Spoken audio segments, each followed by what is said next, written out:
ராதே கிருஷ்ணா. இன்னைக்கு ஒரு மாம்பழம் ரவை வச்சு ஒரு மாம்பழ கேக் பண்ண போறேன். இதுக்கு ஓவன் எல்லாம் வேண்டாம், குக்கர்லயே பண்ணலாம். எக்லெஸ் மாம்பழ கேக். வாங்க என்னெல்லாம் எடுத்து வச்சிருக்கேன்னு பார்க்கலாம். ஒரு கப்பு, அதாவது 240, ஒரு 1/4 கிலோ இருக்கும். அது பாம்பே ரவை தான், அதை போட்டுக்கலாம். இதோட பாதி ஜீனி,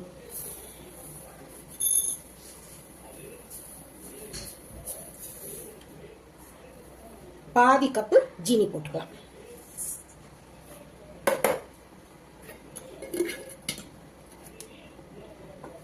இதுல ஒரு ஸ்பூன் ஏலக்காய் பொடி போட்டுக்கலாம்.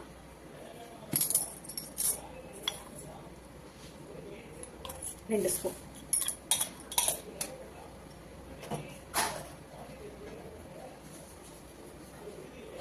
இத மிக்சியில போட்டு பொடிச்சுக்கலாம். முதல்ல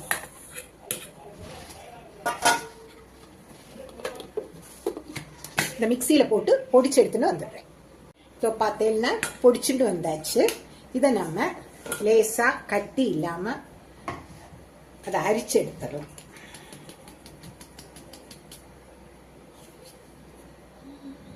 இப்போ பார்த்தேன்னா இது எல்லாமே அரிச்சு எடுத்தாச்சு. இனி இதை மாற்றி வச்சுக்கலாம். இனி இந்த மாம்பழத்தை தோல் எடுத்து கட் பண்ணி இந்த மிக்சியில் போட்டு ஒரு ஓட்டு ஓட்டிட்டு வந்துடுறேன்.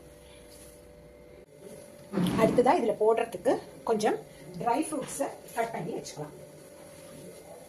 என்கிட்ட முந்திரி, கொஞ்சம் பதாம் இருந்தது, அது போட்டுக்கிறேன். இது ஆப்ஷனல் தான், நீங்கள் வேணும்னா போட்டுட்டா போகிறோம். இல்லாட்டா ட்ரை ஃப்ரூட்ஸுக்கு பதிலாக டூட்டி ஃப்ரூட்டி கூட போட்டால் ரொம்ப நல்லா கலர்ஃபுல்லாக குழந்தைகள் ரொம்ப விரும்பி சாப்பிடுவேன். என்கிட்ட இது இருக்கிறதுனால ஹெல்த்தியாக இருக்குமேன்னு சொல்லி நான் இதை போடுறேன். இது இந்த அரிச்சு வச்ச ரவை ஜீனி பொடியில் கொஞ்சமாக பால் பொடி போட்டுக்கிறேன். என்கிட்ட எவ்ரிடே வைட்னர் இருக்குது, அது ஒரு 1/2 கப்பு. 1 கப்பு நம்ம ரவை எடுத்துருக்கோம், 1/2 கப்பு பால் பொடி. பால் பொடி போட்டால் நல்லா வாசனையாக இருக்கும், சாஃப்டாகவும் வரும். நம்ம எக் இல்லாமல் பண்ணுறோம் இல்லையா, அது நல்லா சாஃப்டாக வர்றதுக்கு இந்த பால் பொடியும் போட்டுக்கலாம். அப்புறம் இந்த அரைச்சி வச்ச மாம்பழ விழுது அதையும் போட்டுக்கலாம். நல்ல பழுத்த மாம்பழமாக பார்த்து எடுத்துக்கணும். புளிப்பு இருந்தால் கொஞ்சம் ஜீனியை கூடுதல் போட்டுட்டா போதும். தண்ணிக்கு பதிலாக கொஞ்சோண்டு பாலை விட்டு நம்ம மிக்ஸி அலம்பி விட்டுக்கலாம். நல்லா மிக்ஸ் பண்ணி விட்டுக்கலாம்.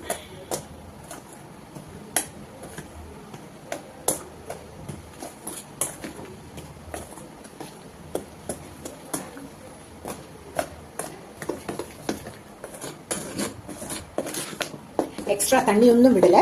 அந்த மாம்பழத்தை மிக்ஸி ஜாரில் ஒட்டின்னு இருந்ததா கொஞ்சமாக பால் விட்டு, ஒரு 2 டீஸ்பூன் பால் விட்டு அலம்பி இதில் சேர்த்துருக்கேன். அவ்வளோதான், தண்ணி விட வேண்டாம்.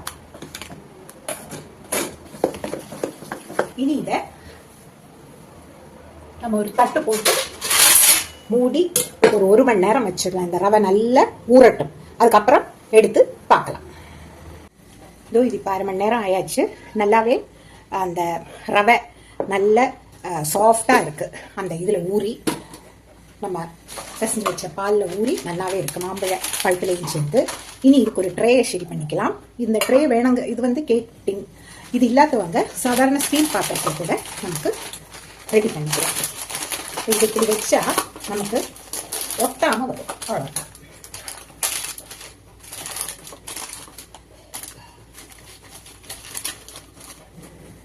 அதே மாதிரி குக்கரையும், ஒரு பெரிய குக்கர் எடுத்து கீழே உப்பு போட்டு ஒரு ஸ்டாண்டும் போட்டு வச்சிருக்கேன். இப்பவே ஒரு மீடியம் ஃப்ளேம்ல பற்ற வச்சுக்கலாம், ப்ரீஹீட் பண்ணிக்கலாம். ஓவனுக்கு பதிலாக இது சின்ன அடுப்புல தான் வச்சிருக்கேன். சிம்மில் வச்சிடலாம். சிம்மில் வச்சாச்சு. இனி நம்ம இந்த கேக்கை மிக்ஸை எடுத்து தயார் பண்ணலாம். அடுத்தது இதில் நம்ம இதால் 1 கப் ரவையிலியா எடுத்தோம், அதனால ஒரு 1/4 கப்பு குக்கிங் ஆயில், வெண்ணெய் இல்லாட்டா நெய் கூட நீங்கள் எடுத்துக்கலாம். அதாவது வாசனை இல்லாத குக்கிங் ஆயிலாக இருக்கணும். இந்த தேங்காய் எண்ணெய், நல்லெண்ணெய் அந்த மாதிரி இல்லாமல் ரிஃபைன்ட் ஆயில் எது ஆனாலும் யூஸ் பண்ணலாம். நெய் பிடிக்கிறவங்களுக்கு நெய் விட்டுக்கலாம். நான் வந்து சன்ஃப்ளவர் ஆயில் தான் எடுத்துட்டு இருக்கேன், இதுக்கு வாசனை இருக்காது. இதை இதுக்கு மேலே விட்டுக்கலாம்.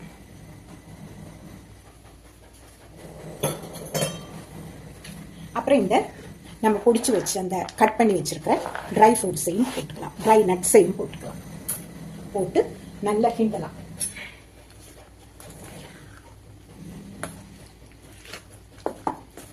வந்து நெய் அவ்வளவா நிறைய வேண்டாங்கிறதுனால வாசனைக்கு ஒரு ஸ்பூன் மட்டும் விட்டு பாக்கி ரிஃபைண்ட் ஆயில விட்டுருக்கேன். உங்களுக்கு நெய் பிடிக்கிறவங்க ஃபுல்லா நெய்யாவே 1/4 கப்பு போட்டுக்கலாம், இல்ல வெண்ணெய் கூட போட்டுக்கலாம், வாசனையா இருக்கும்.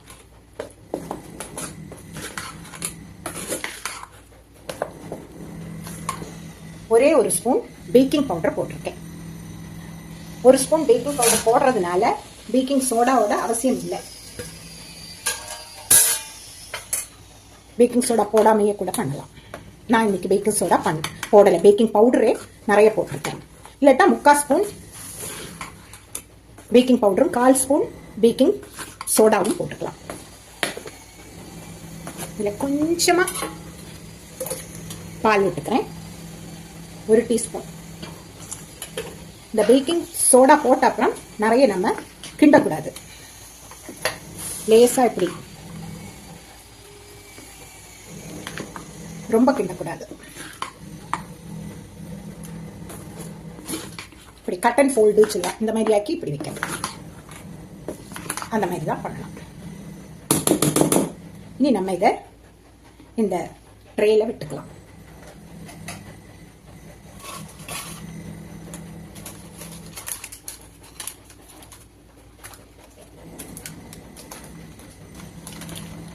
ஈவனா ஸ்ப்ரெட் பண்ணி கொடுக்கலாம்.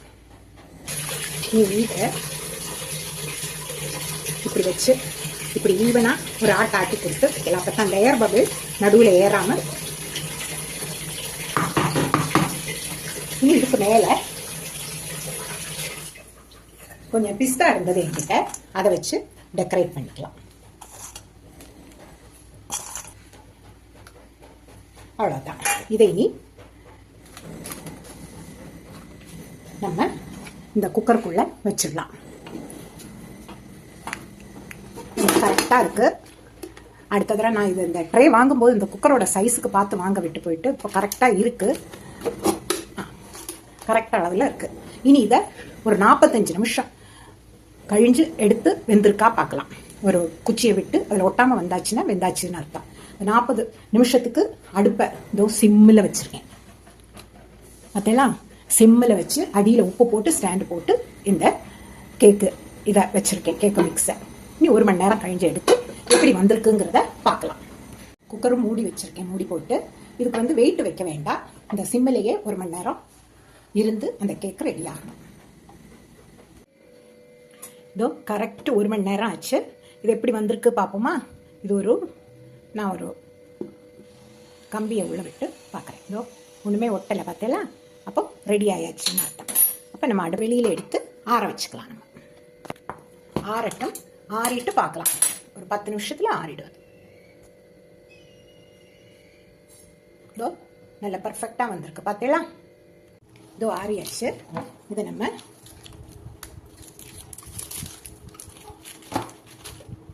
எப்படி வந்திருக்கு பார்க்கலாம். ஜோரா வந்திருக்கு.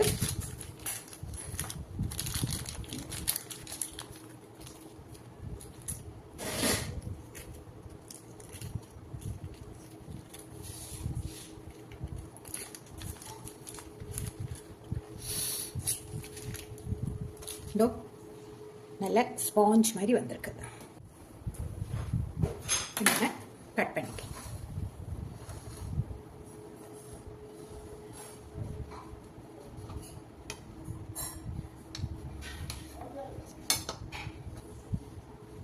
இதோ பார்த்தீங்கன்னா நல்ல ஸ்பாஞ்சாக வந்திருக்கு. பார்த்தீங்கன்னா பார்த்தீங்களா? அதான் இப்படி நீங்கள் பாம்பே ரவை வச்சு பண்ணி பாருங்க, குழந்தைகளுக்கு கொடுங்க. உங்களுக்கு எப்படி வந்ததுங்கிறத கமெண்ட் பாக்ஸில் கட்டாயம் போடுங்க. வாழ்க வளமுடன். நன்றி, வணக்கம்.